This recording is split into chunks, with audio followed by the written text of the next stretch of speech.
Hey guys, welcome to the Royal Enfield Super Meteor 650. A sort of entry level, some people may not like that, entry level to middleweight cruiser motorbike. Welcome to the world of cruising. We're going to take her for a spin today, see what she is like to ride. What have we got? Beating heart of the motorcycle. It's same as in the Royal Enfield Interceptor 650. It's the parallel twin 648cc parallel twin with a 270 degree crank. Surprise, surprise, a lot of motorbikes have that these days. But that 270 degree crank gives it the extra little bit of character, especially that you may like in a cruising bike. I saw this bike first at the NEC Motorcycle Live show. The end of last year, 2022, and I must say in person it looks very cool and a fair bit more substantial than you're used to with Royal Enfield, I would say. So let's take it for a ride, see what she rides like, go over a few specs and really embrace that cruising lifestyle.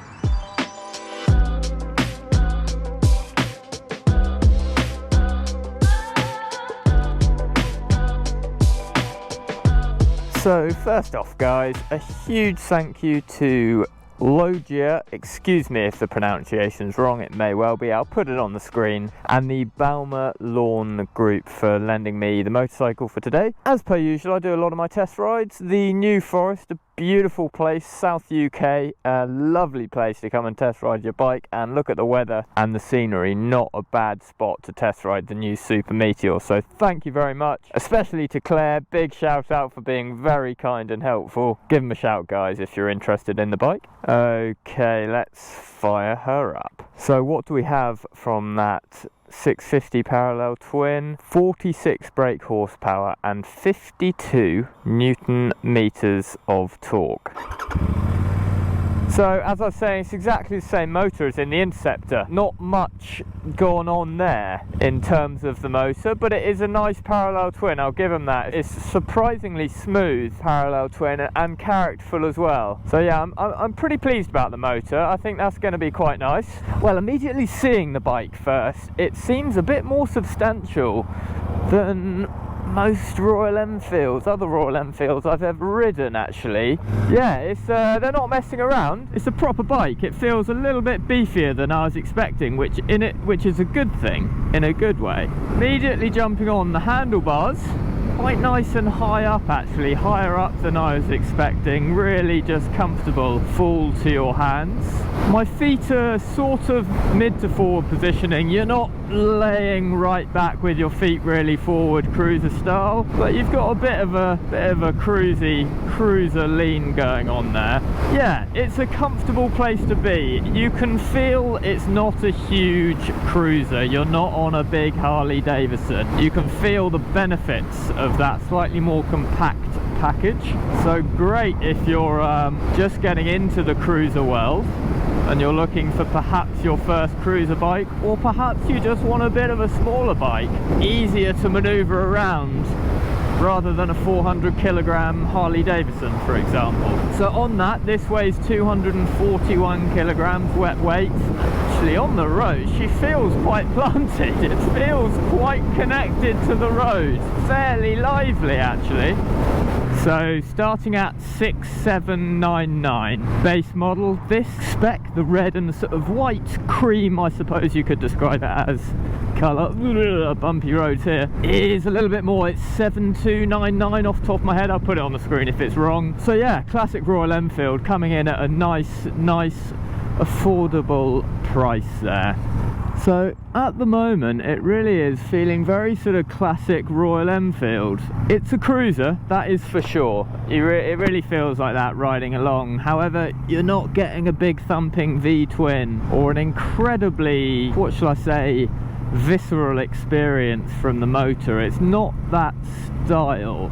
It's surprisingly nimble on its feet, on its tyres, you should say. Quite surprised by that. I think the handling's going to be a bit of a standout point on this. If we stick with the engine for the minute, the engine is actually surprisingly smooth. There's a nice amount to go there. I'm not feeling underpowered at all. We're just riding through town. You wouldn't be, but We'll open it up in a second. I mean, it's just for your reference, you're easily getting up to legal speed limits. So one thing you might be lacking is that huge torque pull from a big cruiser. I just threw something in the bush. A big cruiser engine, but in that third gear we're up to 55. Plenty there. The handling is... she's quite blunted.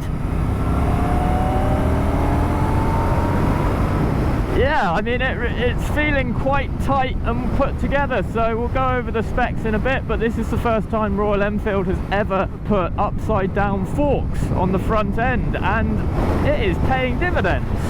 On top of that, a very important change Royal Enfield have made for the Super Meteor, which is a bigger step for them compared to their Interceptor, Continental GT Acceptor, etc.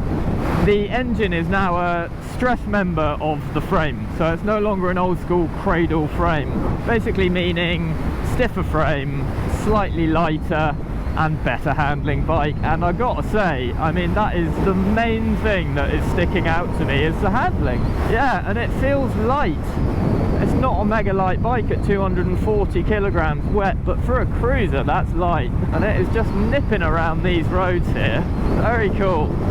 Another bonus, you got 6 gears actually, so I was just in 5th there, just nip it up into 6 and it just smooths it out for when you want to be cruising, just bobbing along.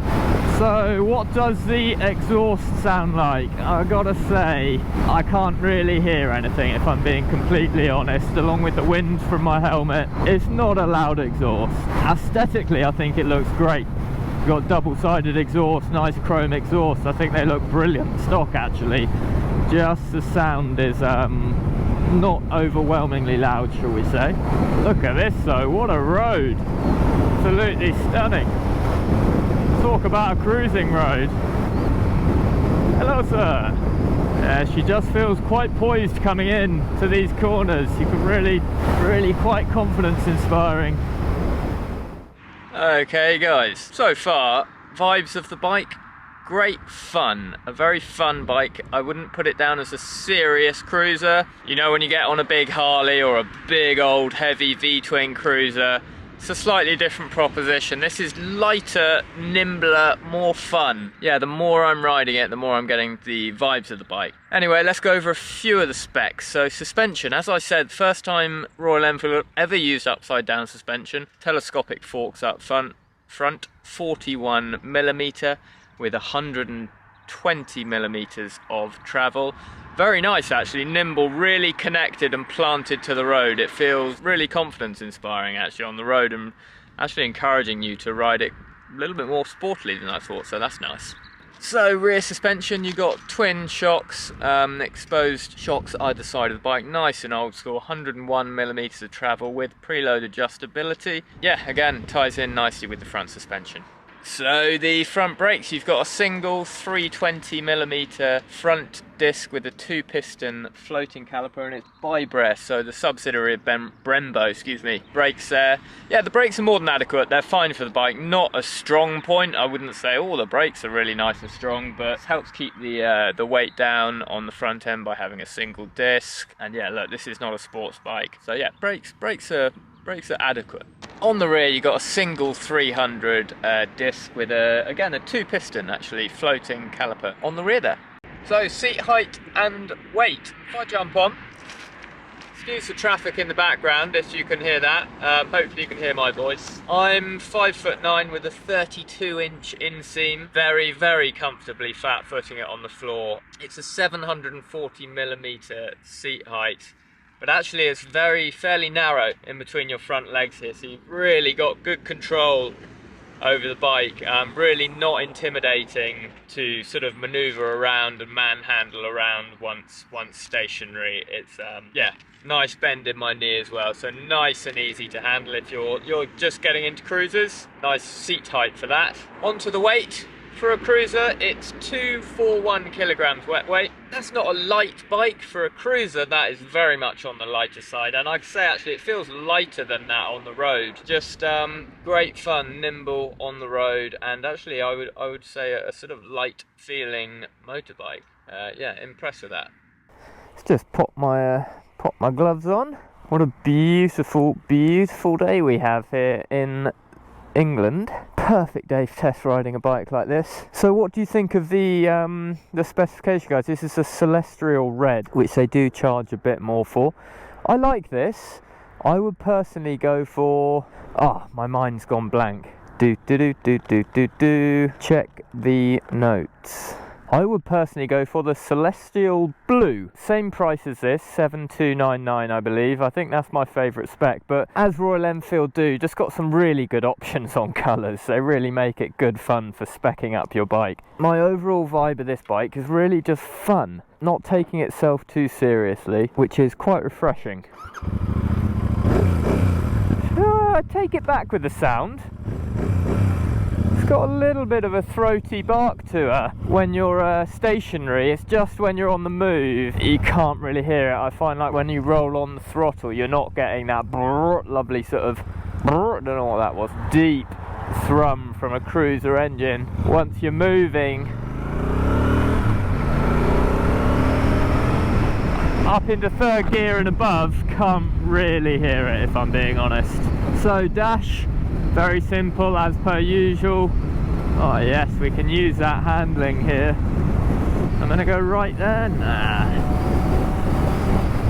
Lovely. Got a van in front of us. Look at these roads. Awesome. Dash, extremely simple like Royal Enfield. You got a nice actually analog speedo, which I always like, especially on an old school machine. Then in the middle you got digital gear, fuel gauge, audio, etc. And on the right you've got your trippier navigation. It's like a point and go, left, right, connected up with your phone. Nice and simple but effective. So they did I think it was for a couple of years, they weren't putting the trippiers as standard on the bikes, but they're doing it now on the Super Meteor, this being sort of one of their higher end models. Cruiser wise as well, you may want to go touring, but you got the 6th gear for on the dual carriageway motorway. God, stunning up here. Sorry, getting distracted. What a route. Yeah, 6th gear for comfortable touring. I mean, you're doing 70 miles an hour earlier very comfortably in 6th gear, like nice and smooth engine, so that's capable of that. You can also spec your touring extras, so you can get a screen, quite a nice high old school looking screen. You can get a backrest for your passenger. Lots of extras and accessories on the Royal Enfield website, so check those out. And personally I really like the look of this bike, kitted out GT, ready to go touring. I think it looks really cool and you could have some great fun touring on this machine. I would want that screen up the front for a little bit of extra wind protection, because basically it's a naked bike at the moment and you can feel that wind. May get to you after some time. So, oh yes. There's also the looks of the bike compared to its competition. So competition, you've got the Kawasaki Vulcan. I'm not the biggest fan of that bike, sorry if you like it. And what else? You got the Honda Rebel 500. Very impressive technical wise riding machine, the Rebel. But looks wise, oh, hands down, I am going for this Super Meteor 650 every day. And to be honest, I would have this over both of those bikes in a flash. Well, I think it's taken the top spot for entry-level cruiser bike for sure. It's a complete winner. The build quality is up a level again for Royal Enfield. They've sort of improved on that, which is impressive.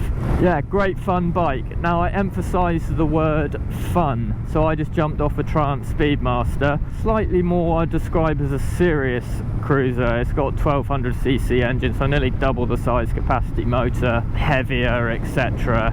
You get on this Meteor and you're like, oh, it's a little bit smaller, a little bit more fun vibe about it, not quite as serious and heavy, possibly I could say. Watch out for these horses. That is one downside to riding a motorbike in the New Forest. It's wildlife everywhere. Hello horsey. But they are lovely animals. I can imagine if you're in the US, in the States, depends where you live, what you're after. To be honest, I've never ridden in the States, but I can imagine you may feel a little bit shortchanged in the size of the bike. That's why they have such big Harleys and stuff over there. It just makes sense because the roads are just so big. But here in the UK, pottering around the New Forest or the back lanes in the country, just having a little bit of fun, this thing's great for it.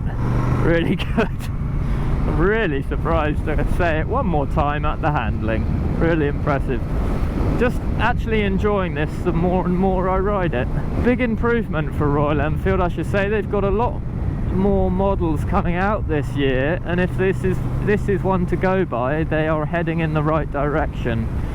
I think the improvements with the frame, the chassis and the suspension have made quite a big difference actually. Even if you're not interested in the Super Meteor, I recommend giving this a ride just to get a feel for the future of future Royal Enfields, if you see what I mean. It's heading in this direction and it feels good.